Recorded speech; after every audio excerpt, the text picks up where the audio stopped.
ये बड़ा मॉडल, भारत का लॉजिस्टिक गेटवे बनेगा नोएडा इंटरनेशनल एयरपोर्ट।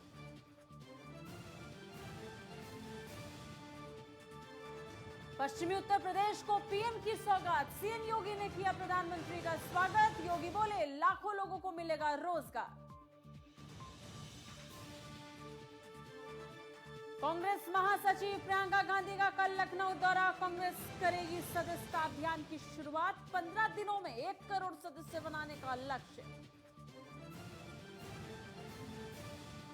सपा रालोद गठबंधन की पहली रैली घोषित, 7 दिसंबर को मेरठ में होगी रैली। अखिलेश यादव और जयंत चौधरी दिखेंगे साथ।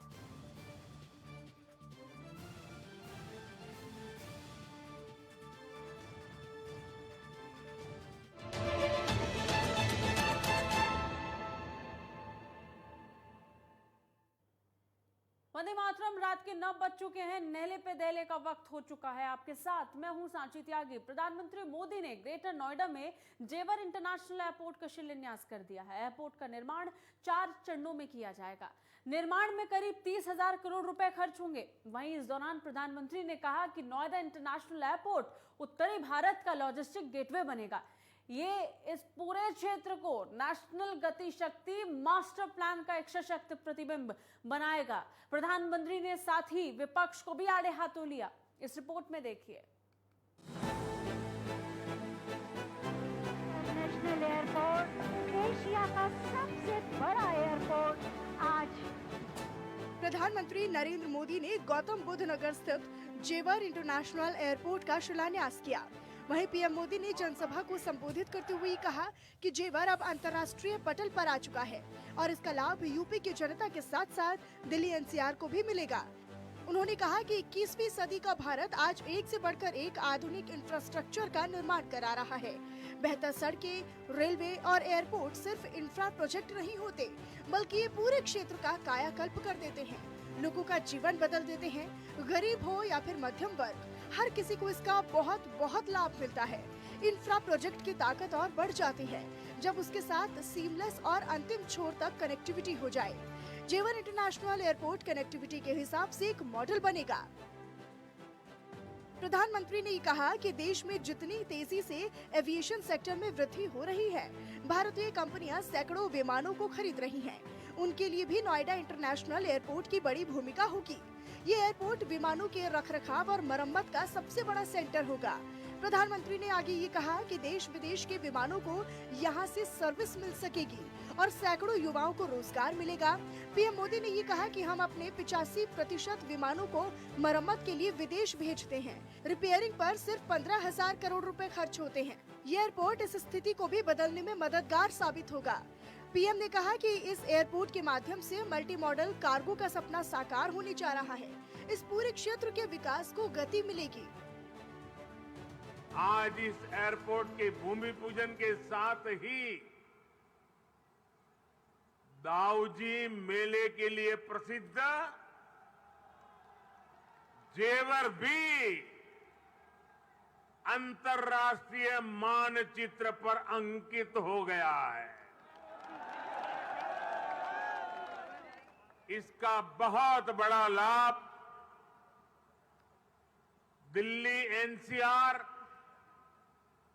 और पश्चिमी यूपी के करोड़ों करोड़ों लोगों को होगा। पीएम मोदी ने ये कहा कि पहले ये माना जाता था कि दिल्ली में एयरपोर्ट है ही तो यहाँ एयरपोर्ट क्यों नहीं बनाए। हमने इंडियन में एयर कनेक्टिविटी दी तो हिसार में एयरपोर्ट बना रहे हैं। हम सभी ने ये देखा है कि माता वैष्णो देवी जाना हो या फिर केदारनाथ घाट, हेलीकॉप्टर सेवा शुरू होने के बाद टूरिस्टों की संख्या भी बढ़ी है। पश्चिमी यूपी के लिए नोएडा इंटरनेशनल एयरपोर्ट ये काम कर रहा है। आजादी के 70 सालों बाद यूपी को वो मिलना शुरू हुआ है जिसका वो हकदार है। डबल इंजन सरकार के चलते यूपी देश में कनेक्टिविटी का नया उदाहरण है। एक्सप्रेसवे हो, रेलवे हो या फिर डेडिकेटेड फ्रेट कॉरिडोर हो, ये आधुनिक यूपी की पहचान है। Desk report, network 10।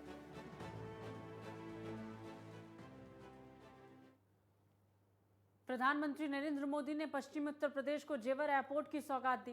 उन्होंने जेवर एयरपोर्ट का शिलान्यास किया। इस दौरान उन्होंने जनसभा को भी संबोधित किया। प्रधानमंत्री मोदी ने कहा कि पहले की सरकारें सिर्फ घोषणाएं करती थी, लेकिन हम ऐसा नहीं करते हैं।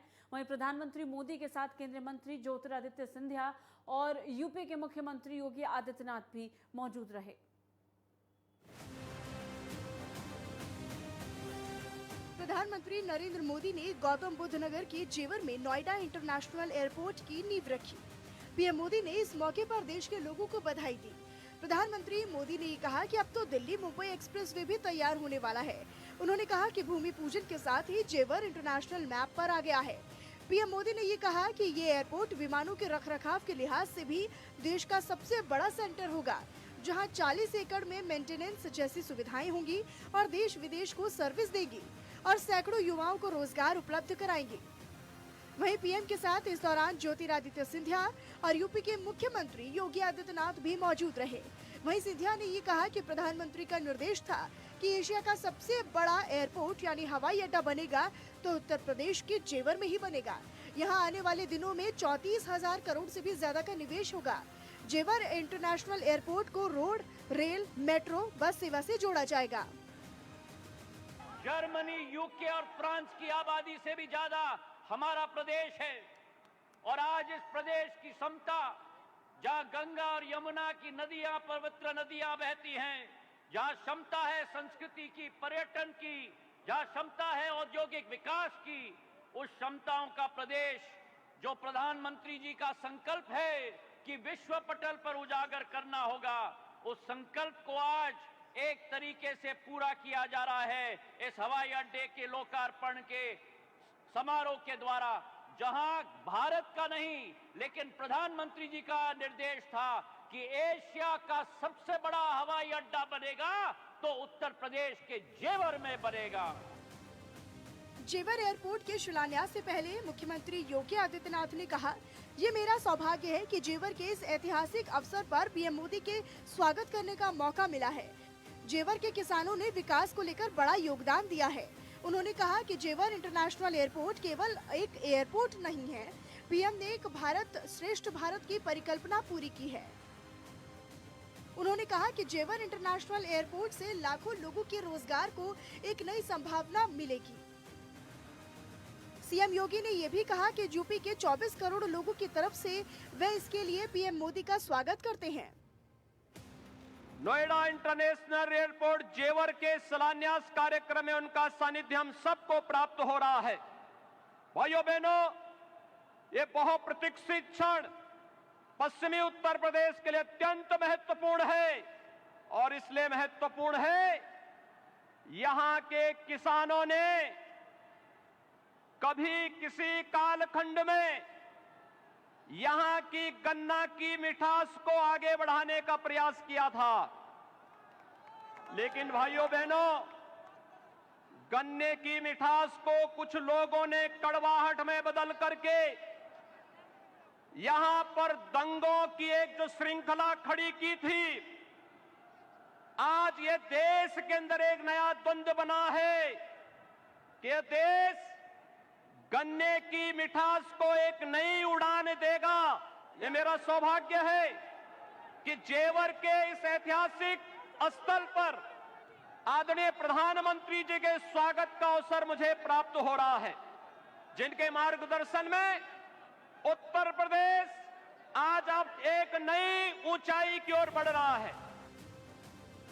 जेवर इंटरनेशनल एयरपोर्ट के शिलान्यास के बाद अब उत्तर प्रदेश 5 अंतर्राष्ट्रीय एयरपोर्ट वाला पहला राज्य बन चुका है। इससे पहले पीएम मोदी ने एयरपोर्ट के इंफ्रास्ट्रक्चर को समझने की कोशिश की। जेवर एयरपोर्ट में कुल 5 रनवे होंगे। पहले चरण में यहाँ 2 रनवे बनेंगे, जबकि दूसरे चरण में इसे बढ़ाकर 5 रनवे कर दिया जाएगा। Desk report, network 10। फिलहाल एक छोटे से ब्रेक के लिए रुकेंगे, जल्द लौटेंगे, बने रहिए हमारे साथ।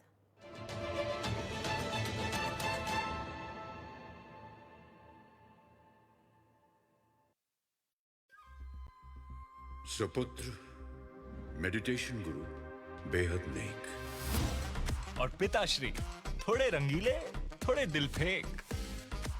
दोनों के अलग हैं रंग, पर दोनों का एक अनोखा स्वाद। कमला पसंद। अनोखा स्वाद। मारा मोटा कुकर फोन में लाग रहा है। फोन में को लाग रहा है। चाचा राम राम के फेरियो ई श्रम कार्ड बनाने लाग रहा हूँ चाचा। काम पर नहीं चल रहा के घर है तो काम करने लाग रहा हूँ बाबू। ये है यो श्रम एवं रोजगार मंत्रालय ने अपने जिसे असंगठित मजदूर और कामगार खातर ई श्रम पोर्टल बनाया है। देख चाचा, मजदूर हो या कोई कामगार ही, अरे बात बताऊं तुम्हें एक काम की, हो रेड़ी वाला या कुम्हार, चाहे फुटपाथ पे हो दुकान, यहाँ सबको मिलेगा लाभ। इस कार्ड पे मिलेगा एक विशिष्ट नंबर जो पूरे देश में मान्य होगा। और तो और दुर्घटना बीमा कवरेज के साथ साथ सामाजिक सुरक्षा लाभ भी मिल सके है। अच्छा, महामारी जैसी कठिन परिस्थिति में भी सरकार से सीधी मदद मिल जाएगी। अरे वाह, मेरे फिर तो मारा भी बनवाने यार। हाँ चाचा, तू पाछा क्या रह ले देख। आज ही लॉगिन करें या फिर अपने जरूरी दस्तावेज लेकर नजदीकी अटल सेवा केंद्र जाएं। ई श्रम से जुड़े, आगे बढ़े। तेरी जिस देश की मैया गंगा है, वहाँ खून भी तिरंगा है। जिस देश में मिल्कोमोर पशु आहार गाय माता के पोषण का ख्याल रखता है, उस देश के हर घर में दूध बहता है। मिल्कोमोर पशु आहार proudly celebrates the release of Satyameva Jayate 2.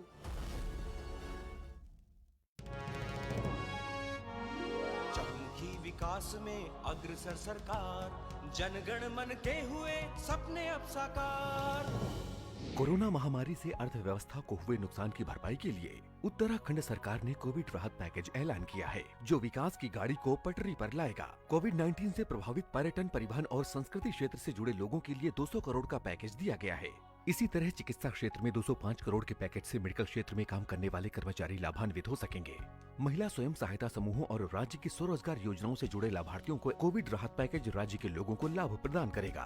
Police कर्मियों और ग्राम्य विकास से जुड़े अधिकारियों को कोविड के समय में उनके सराहनीय कार्यों को देखते हुए 10,000 रूपए की प्रोत्साहन राशि सरकार द्वारा दी जा रही है। पूरे उत्तराखंड में कोविड से प्रभावित परिवारों के निराश्रित बच्चों के लिए वात्सल्य योजना एक वरदान है। कोरोना की जंग में संग है हम, उत्तराखंड है हम। चलो यहाँ पर सही से स्पेलिंग है। पूजा, मैं मार्केट से आता हूँ। मिस्टर, कार की चाबी? नहीं, मैं पैदल ही जाऊंगा। पापा, not bad। हाँ यार, अपनी दिल्ली सरकार बोलती है कि पॉल्यूशन कम करने के लिए हफ्ते में एक बार अपनी गाड़ी से एक ट्रिप कम करें और उसकी बजाय पब्लिक ट्रांसपोर्ट या कारपूल का इस्तेमाल करें। It's a small request, make sense, no? Yes, और ये बात मैं आपसे कब से कह रही थी, लेकिन मैं हेल्थ के पॉइंट ऑफ व्यू से बोल रही थी। यू नो व्हाट, मैं भी यही सोच रहा हूँ कि जब दिल्ली सरकार और घर की सरकार एक ही बात बोल रही है तो सुन ही लेना चाहिए। चलो यू गाइस कैरी ऑन, मैं चलता हूँ। बाय बाय पापा। एक हफ्ते में आप जितनी बार गाड़ी निकालते हैं, अब से बस एक बार कम निकालें। बस एक ट्रिप कम। आप मिलकर अपने हिस्से का पोल्यूशन कम करें। हफ्ते में गाड़ी का बस एक ट्रिप कम करें।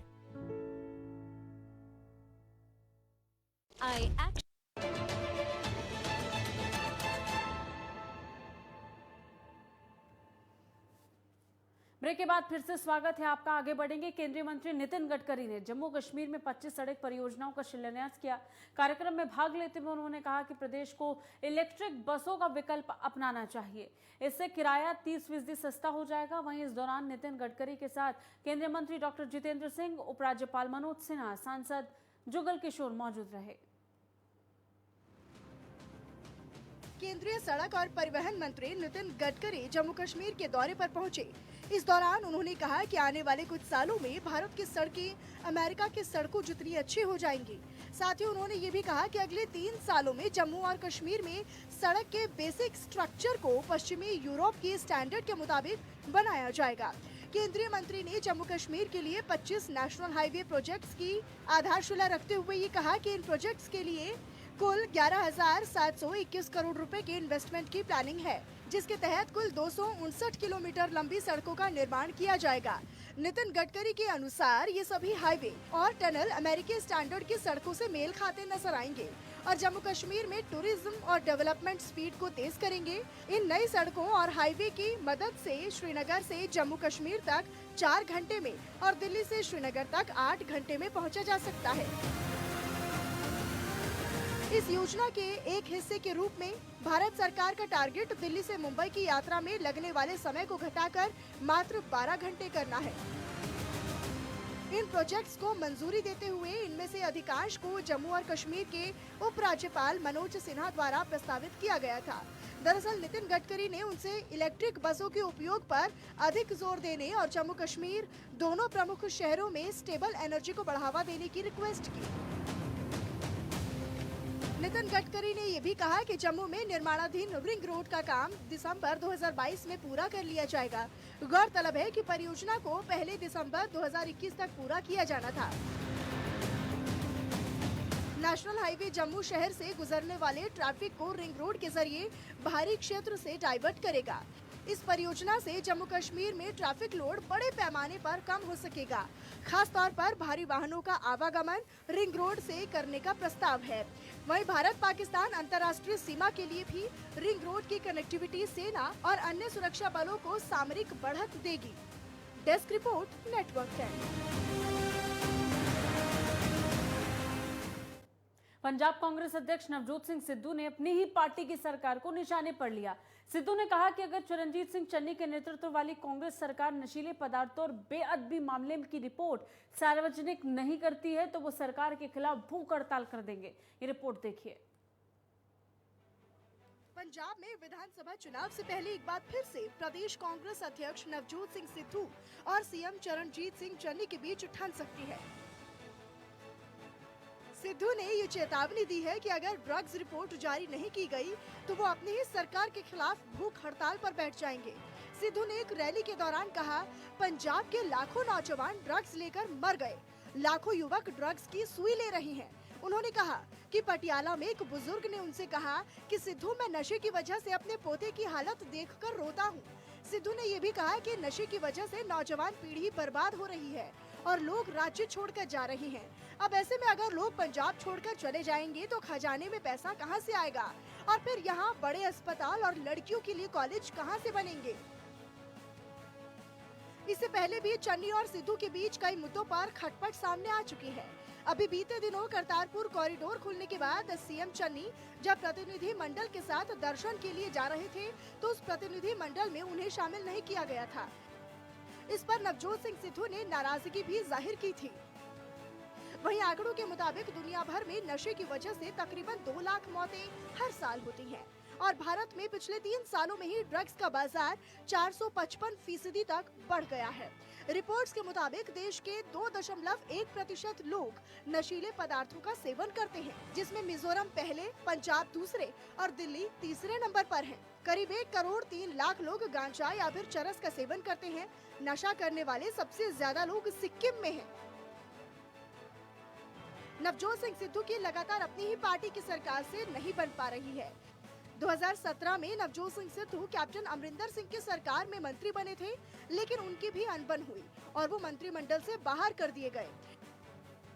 काफी दिन वो सक्रिय नहीं दिखे। खुद को प्रदेश अध्यक्ष बनाए जाने और अमरिंदर सिंह को हटने के बाद कुछ दिन नवजोत सिंह सिद्धू खुश नजर आए थे। अमरिंदर सिंह के बाद चरणजीत सिंह चन्नी सीएम बने हैं तो एक बार फिर सिद्धू अपनी ही सरकार के लिए मुश्किल खड़ी कर रहे हैं। Desk report, network 10।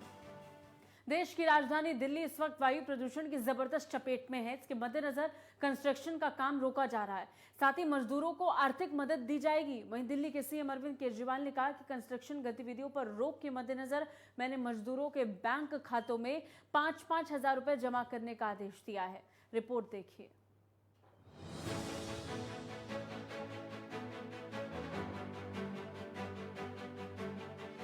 देश की राजधानी दिल्ली में केजरीवाल सरकार ने महत्वपूर्ण घोषणा करते हुए रजिस्टर्ड मजदूरों को तुरंत 5,000 रुपए देने का फैसला कर लिया है। बढ़ते प्रदूषण के चलते ज्यादा दिन कंस्ट्रक्शन बंद रहने पर न्यूनतम वेतन के आधार पर भरपाई की जाएगी। जिन मजदूरों का रजिस्ट्रेशन नहीं है, उनका ऑन साइट रजिस्ट्रेशन किया जाएगा। गौरतलब है कि सुप्रीम कोर्ट ने कल ही राज्यों के मजदूरों को कंस्ट्रक्शन बंद होने के चलते भुगतान करने के निर्देश दिए थे।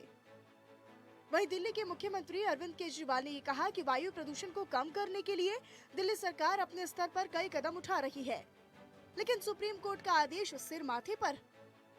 सुप्रीम कोर्ट से जो भी आदेश मिलते हैं, उनकी सलाह भी मिलती है, तो हम सभी कदम उठाते हैं, सभी पर अमल करते हैं। प्रदूषण की वजह से कंस्ट्रक्शन एक्टिविटीज पर पिछले कई दिनों से रोक लगी हुई है। सुप्रीम कोर्ट का आदेश सरमाथे पे, दिल्ली सरकार अपने स्तर पे कई सारे कदम उठा रही है प्रदूषण को कम करने के लिए, लेकिन हमें जो सुप्रीम कोर्ट से आदेश मिलते हैं, उनकी जो भी सलाह भी मिलती है, बाय द वे भी वो बोल देते हैं, सारी कदमों के ऊपर, सारे उनके बात के ऊपर हम अमल कर रहे हैं। जितने अभी कंस्ट्रक्शन एक्टिविटी के ऊपर पिछले कई दिनों से रोक लगी हुई है प्रदूषण की वजह से, कई दिन हो गए हैं, तो आज ही मैंने आदेश दिए हैं कि जो कंस्ट्रक्शन वर्कर्स हैं पूरे दिल्ली के अंदर, उन सभी कंस्ट्रक्शन वर्कर्स को 5-5 हज़ार रुपये हम तुरंत उनके खाते में डलवा रहे हैं, और उनका जो भी मिनिमम वेज के हिसाब से जितना लॉस उनका और भी होगा, उसको हम लॉस को भी भरपाई करेंगे। मुख्यमंत्री अरविंद केजरीवाल ने आगे बताया कि मैंने आज ही आदेश दिया है कि पूरी दिल्ली में जो भी कंस्ट्रक्शन वर्कर हैं, उन सभी के खाते में तुरंत 5,000 रुपए डाले जाएं।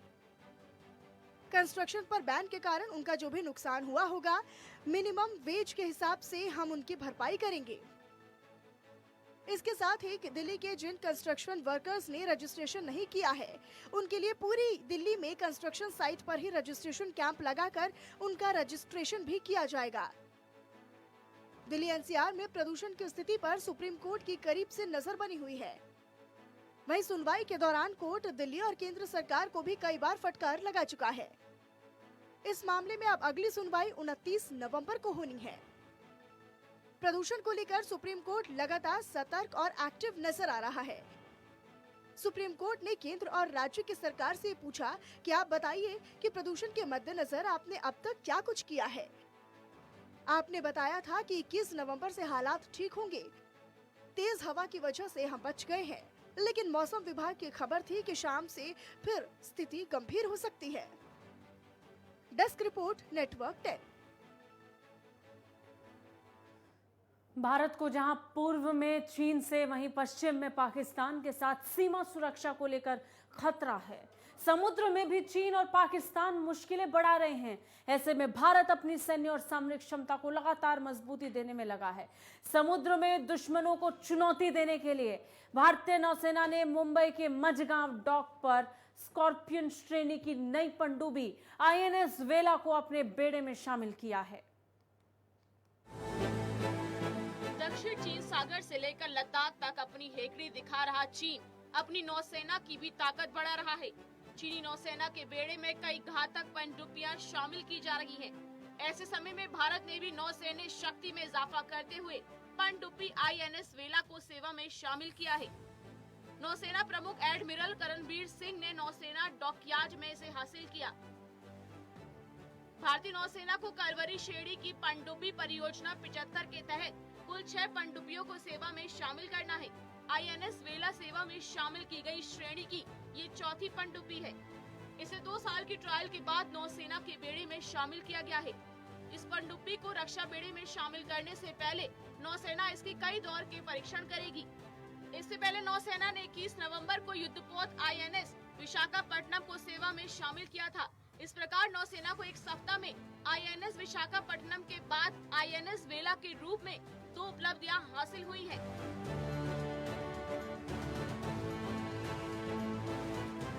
INS वेला के भारतीय नौसेना के बेड़े में शामिल होने के मौके पर नौसेना प्रमुख ने कहा कि चीन और पाकिस्तान के गठजोड़ पर हमारी पैनी निगाह है। उन्होंने कहा कि चीन से काफी हथियार पाकिस्तान को निर्यात हो रही हैं। इससे यहाँ के क्षेत्रीय सुरक्षा पर काफी फर्क पड़ेगा। इसके लिए हमें सतर्क रहना होगा। साथ ही बता दें कि वेला का नाम एक सेवा मुक्त पनडुब्बी वेला के नाम पर रखा गया है, जिसने 1973 से 2010 तक नौसेना की सेवा की थी। पनडुब्बी का निर्माण मुंबई स्थित Mazagon dock shipbuilders limited ने फ्रांस के मैसर्स नेवल ग्रुप के सहयोग से किया है। कंपनी ने स्कॉर्पियन श्रेणी की 6 पनडुब्बियों के निर्माण और तकनीक ट्रांसफर को लेकर फ्रांस की कंपनी के साथ अनुबंध किया था। 221 फीट लंबी, 40 फीट ऊंची और 1565 टन वजनी है। ये एक डीजल इलेक्ट्रिक पावर्ड अटैक पनडुब्बी है। इसकी खासियत ये है कि इसे रडार से ट्रैक नहीं किया जा सकेगा। ये दुश्मन की निगाह से छिपी रहेगी, पर दुश्मन के छक्के छुड़ा सकती है। नौसेना ने कहा कि नया वेला शक्तिशाली है और समुद्री युद्ध के पूरे स्पेक्ट्रम में आक्रामक अभियानों में सक्षम बनेगा। Desk report, network 10। इसी के साथ बस इतना ही। देश और दुनिया की तमाम खबरों के लिए देखते रहिए नेटवर्क 10। जय हिंद।